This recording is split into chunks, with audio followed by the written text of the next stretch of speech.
Hay decisiones que uno toma en cuestión de segundos, pero que terminan definiendo el resto de una vida entera. La mía la tomé una tarde de octubre, sentado frente a una mesa metálica en una sala de interrogatorios, con un bolígrafo temblando entre mis dedos y un documento de confesión frente a mí. Mi nombre es Tomás. Durante 9 años trabajé como contador en una empresa mediana de distribución, una vida tranquila, sin sobresaltos, construida junto a Renata, mi esposa, en un pequeño departamento que ambos habíamos amueblado con paciencia, mueble por mueble, durante los primeros años de nuestro matrimonio.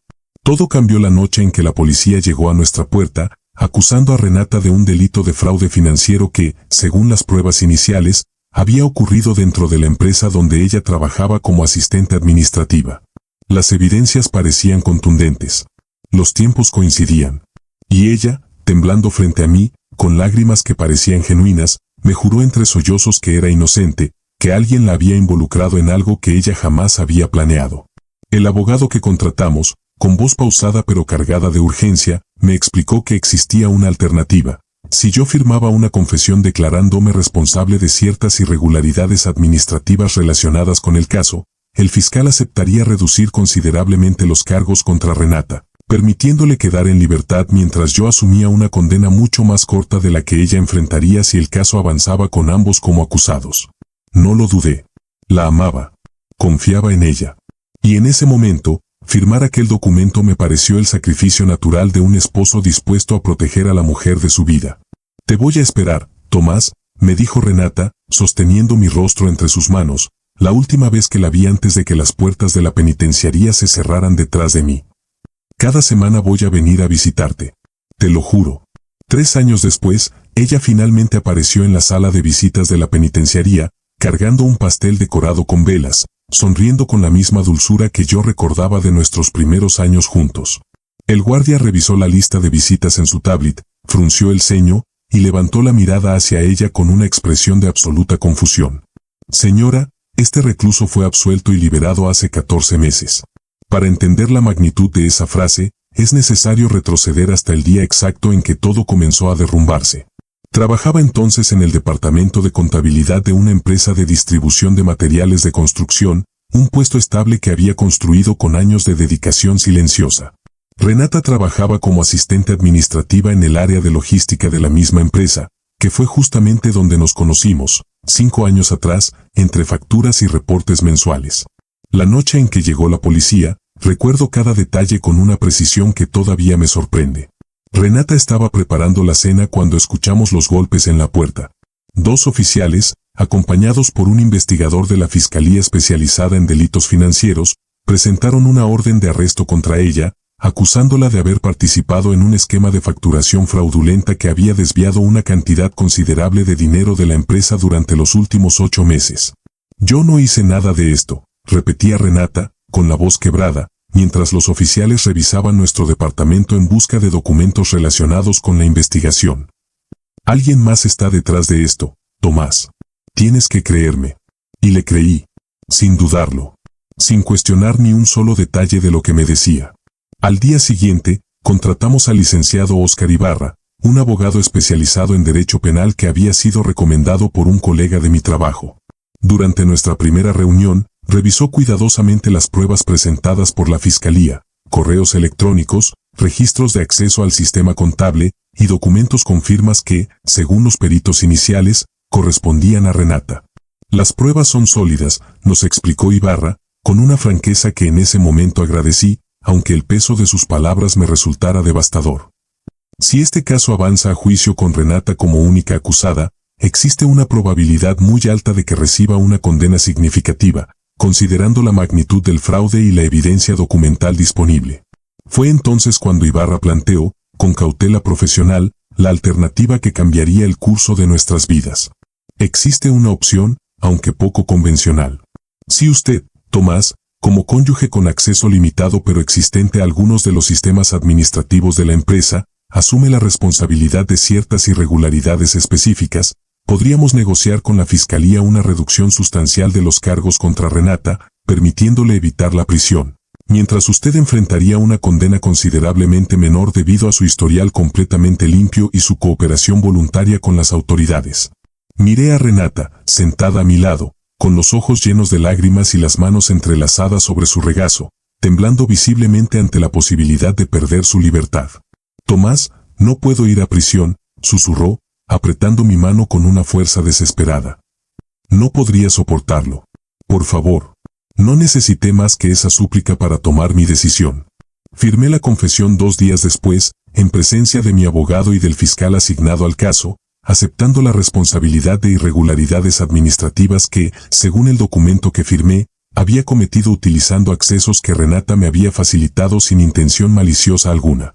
El proceso judicial avanzó con una rapidez que en su momento interpreté como una señal positiva de que la estrategia de Ibarra estaba funcionando exactamente como habíamos planeado. Recibí una condena de 4 años, con posibilidad de libertad condicional después de cumplir el 60% de la sentencia, mientras que los cargos contra Renata fueron retirados casi por completo, quedando únicamente una advertencia administrativa sin consecuencias penales. El día en que ingresé a la penitenciaría, Renata me visitó por última vez antes de que las restricciones iniciales del sistema penitenciario limitaran las visitas a los primeros meses de adaptación. «Voy a estar aquí para ti, Tomás», me dijo, sosteniendo mi rostro entre sus manos, con lágrimas deslizándose por sus mejillas. «Cada semana voy a venir a visitarte. Voy a escribirte todos los días. Y cuando salgas, vamos a reconstruir nuestra vida juntos, más fuertes que nunca». Le creí completamente. Durante los primeros meses dentro de la penitenciaría, sus cartas llegaban puntualmente cada semana, llenas de palabras de aliento, de promesas sobre el futuro que construiríamos juntos apenas yo recuperara mi libertad. Pero alrededor del 6º mes, las cartas comenzaron a espaciarse. Primero cada 2 semanas. Luego cada mes. Las visitas presenciales, que inicialmente había prometido realizar semanalmente, se convirtieron en encuentros esporádicos, separados por explicaciones cada vez más vagas, problemas de salud, complicaciones laborales, dificultades económicas que le impedían viajar con la frecuencia deseada. No la culpé. Entendía, o al menos intentaba entender, que la vida afuera continuaba su curso mientras yo permanecía atrapado dentro de esas paredes grises, y que mantener una relación bajo esas circunstancias exigía sacrificios que no todos estaban preparados para sostener indefinidamente.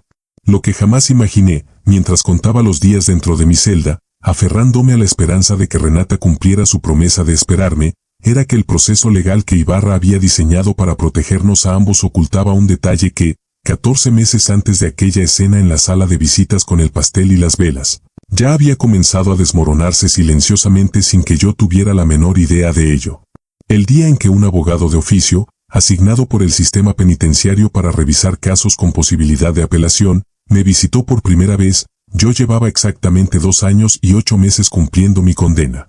Se llamaba Rodrigo Peña, un hombre joven, de aproximadamente 30 años, que trabajaba en un programa gubernamental encargado de revisar sentencias que presentaban inconsistencias procesales potenciales, especialmente en casos donde la carga de responsabilidad recaía sobre personas con historiales completamente limpios previos al delito. «Tomás, revisé cuidadosamente el expediente completo de su caso», me dijo, durante nuestra primera reunión en la pequeña sala destinada a consultas legales. «Y encontré algo que me genera serias dudas sobre la validez del proceso original». Sentí una mezcla de curiosidad y escepticismo, considerando que ya había aceptado, después de casi 3 años dentro de prisión, la realidad de mi situación como algo definitivo e inmodificable. ¿Qué tipo de inconsistencias?, pregunté, sin permitirme todavía ninguna expectativa concreta. Según los registros de acceso al sistema contable de la empresa, presentados originalmente como evidencia principal contra usted, existen marcas de tiempo que no coinciden con su horario laboral registrado durante ese periodo, explicó Rodrigo, mostrándome copias de documentos que había obtenido durante su revisión. Usted trabajaba en un departamento completamente distinto, con acceso limitado únicamente a los sistemas de contabilidad general, sin ninguna conexión directa con los módulos específicos de facturación donde ocurrió el fraude original. Sentí que algo dentro de mí, algo que había permanecido dormido durante meses, comenzaba a despertar lentamente. Pero yo firmé una confesión aceptando responsabilidad, dije, todavía tratando de entender hacia dónde apuntaba esta nueva información. Precisamente eso es lo que necesito investigar con mayor profundidad, respondió Rodrigo. Una confesión firmada bajo presión emocional extrema, sin evidencia técnica que respalde completamente la capacidad real del acusado para cometer el delito específico descrito, puede considerarse procesalmente cuestionable, especialmente si existían otros sospechosos con acceso directo comprobado a los sistemas involucrados.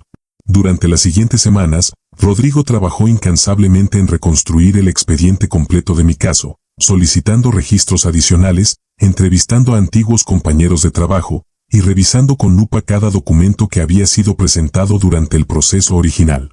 Fue durante esa investigación cuando descubrió algo que cambiaría por completo mi comprensión de todo lo ocurrido. Tomás, necesito mostrarte algo, me dijo, durante una de nuestras reuniones, con una expresión que combinaba determinación profesional y una genuina indignación. Encontré los registros de acceso completos del sistema de facturación durante el periodo exacto en que ocurrió el fraude. Deslizó frente a mí una serie de documentos impresos.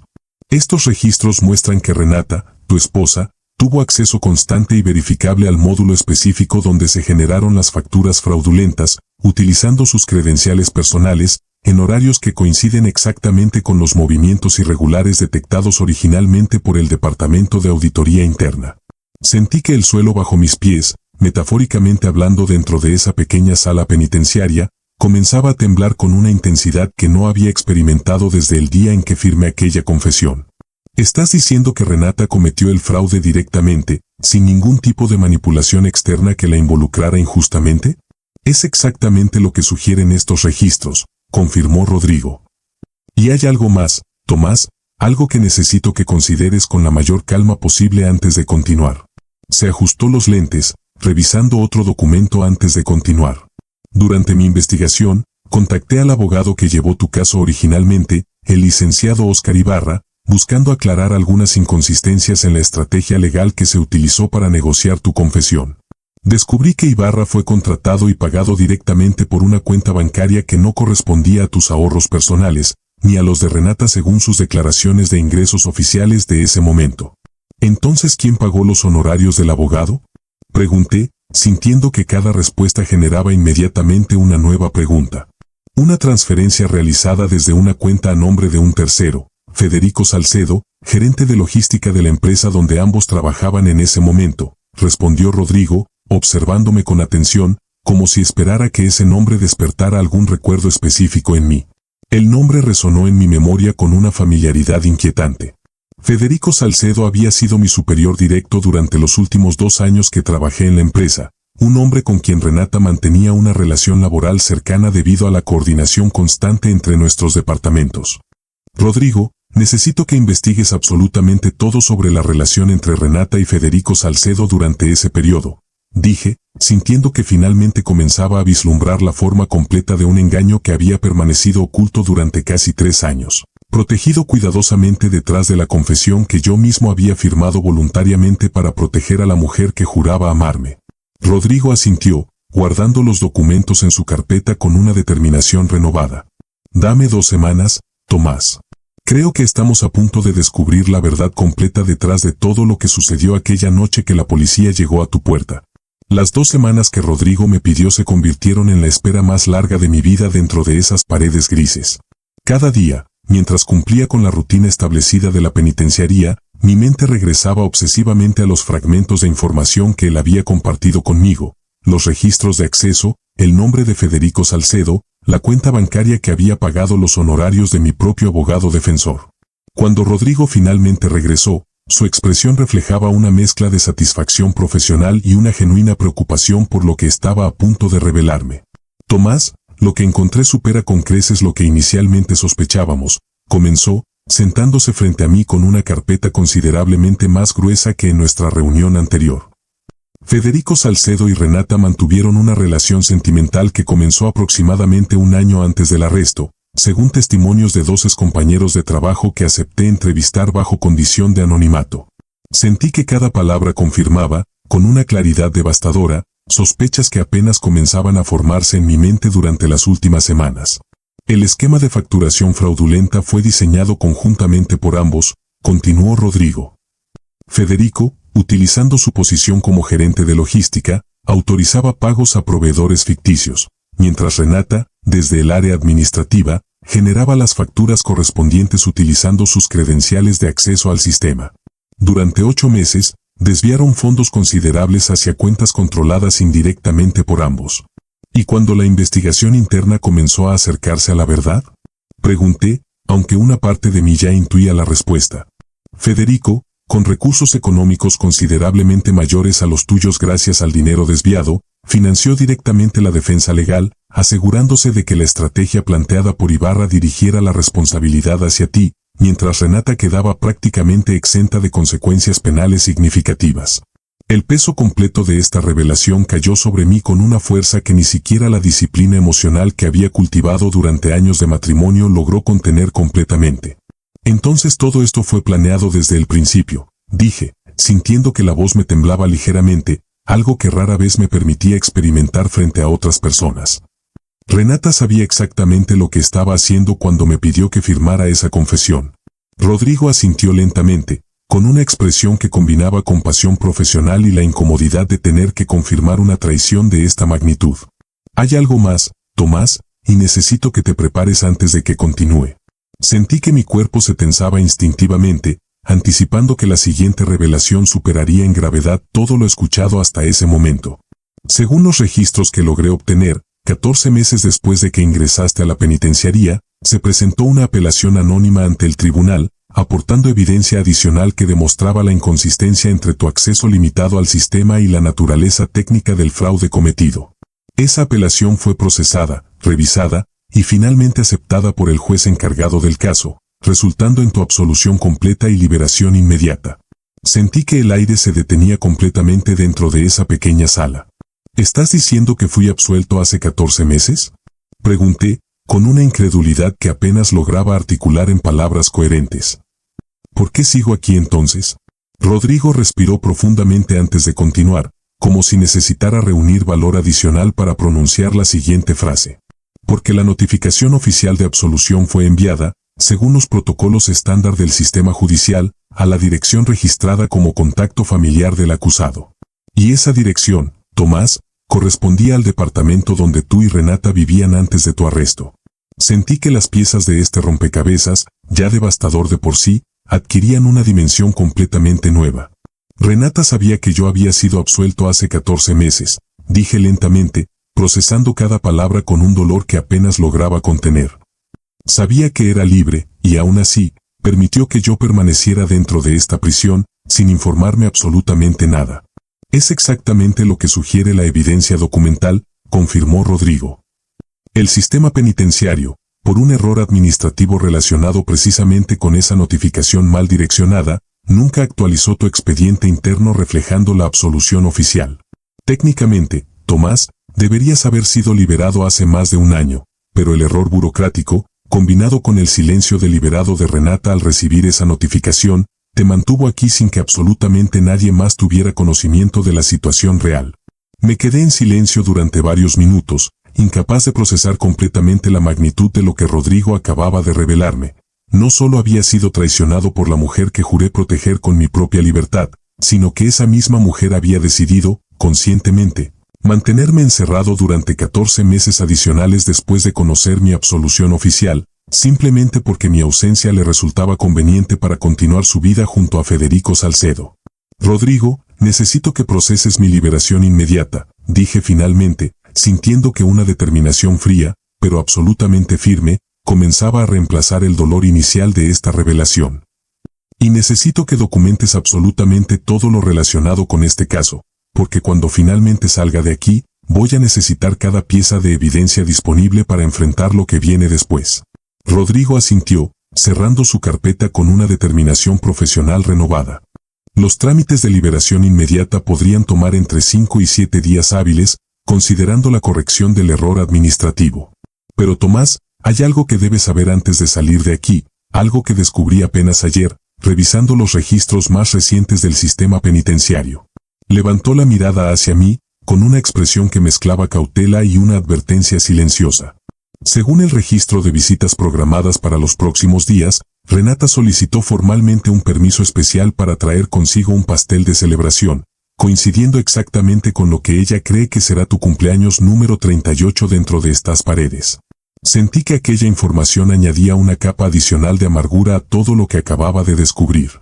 Renata planeaba presentarse, con un pastel de celebración, fingiendo una devoción que llevaba 14 meses siendo, en el mejor de los casos, una actuación cuidadosamente sostenida, y en el peor, una manipulación calculada para mantener las apariencias frente a cualquier persona que pudiera cuestionar su comportamiento.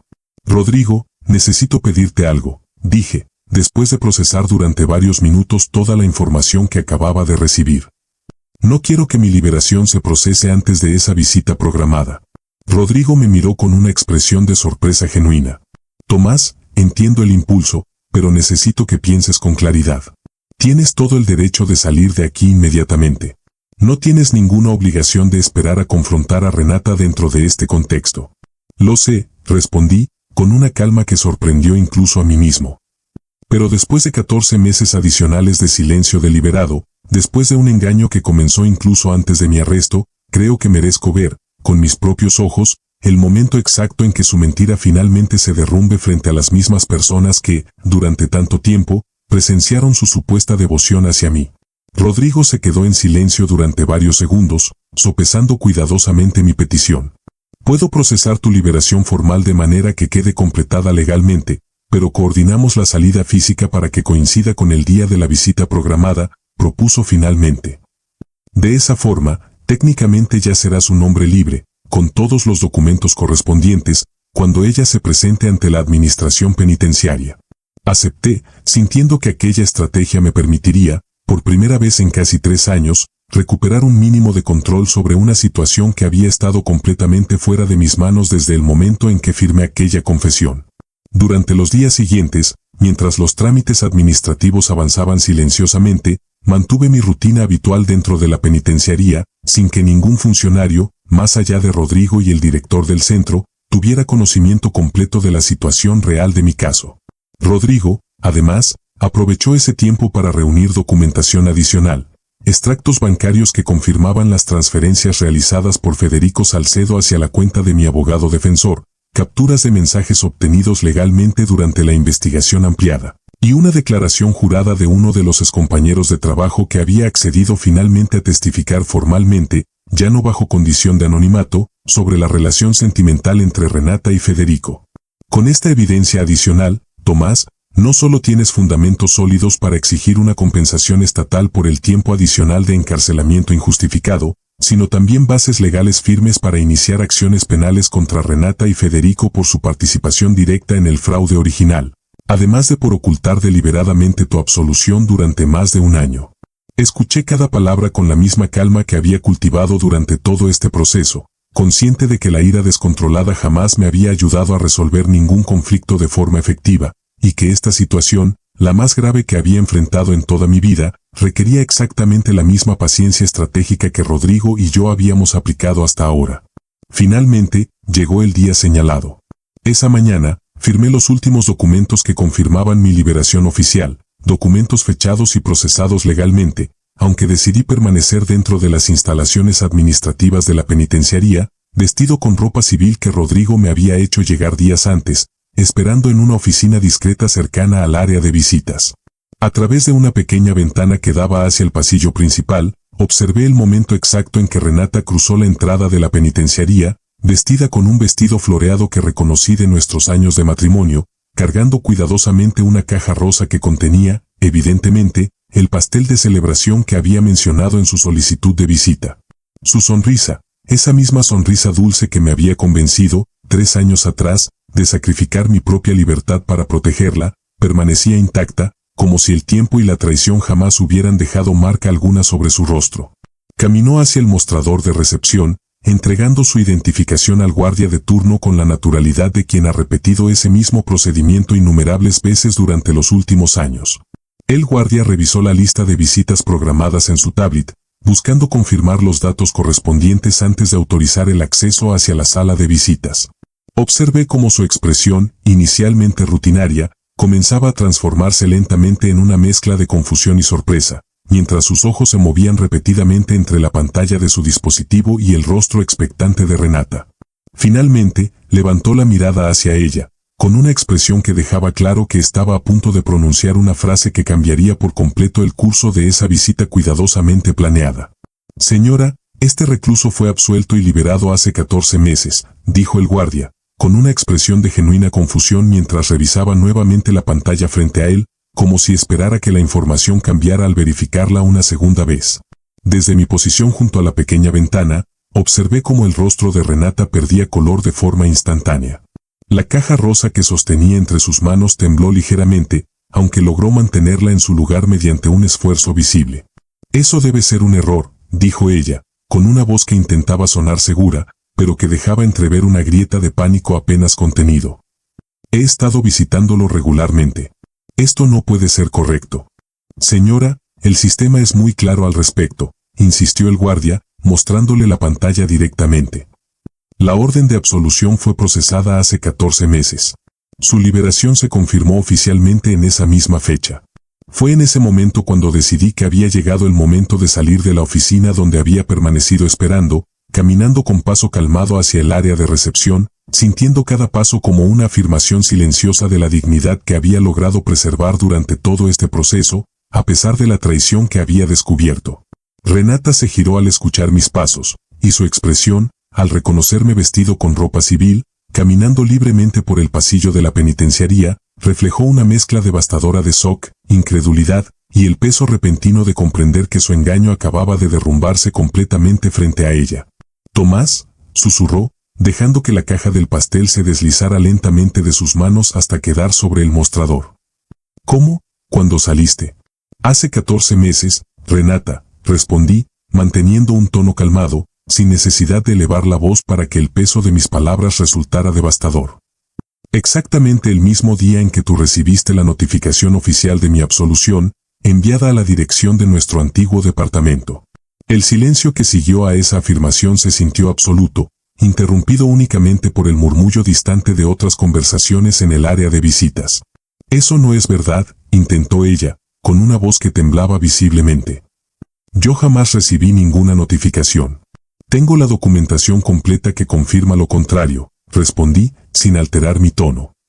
«Junto con registros bancarios que confirman los pagos que Federico Salcedo realizó para financiar mi defensa legal, diseñada específicamente para dirigir toda la responsabilidad hacia mí, mientras tú permanecías completamente libre de consecuencias». Renata retrocedió instintivamente, con los ojos llenos de lágrimas que, esta vez, no lograban conmoverme de la misma forma en que lo habían hecho durante años. «Tomás, ¿puedo explicarlo todo, por favor?»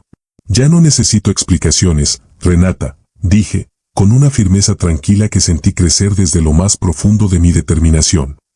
«Necesito que sepas que toda la evidencia relacionada con el fraude original, con tu relación con Federico, y con la decisión deliberada de mantenerme encerrado durante 14 meses adicionales después de conocer mi absolución, ya se encuentra en manos de las autoridades correspondientes».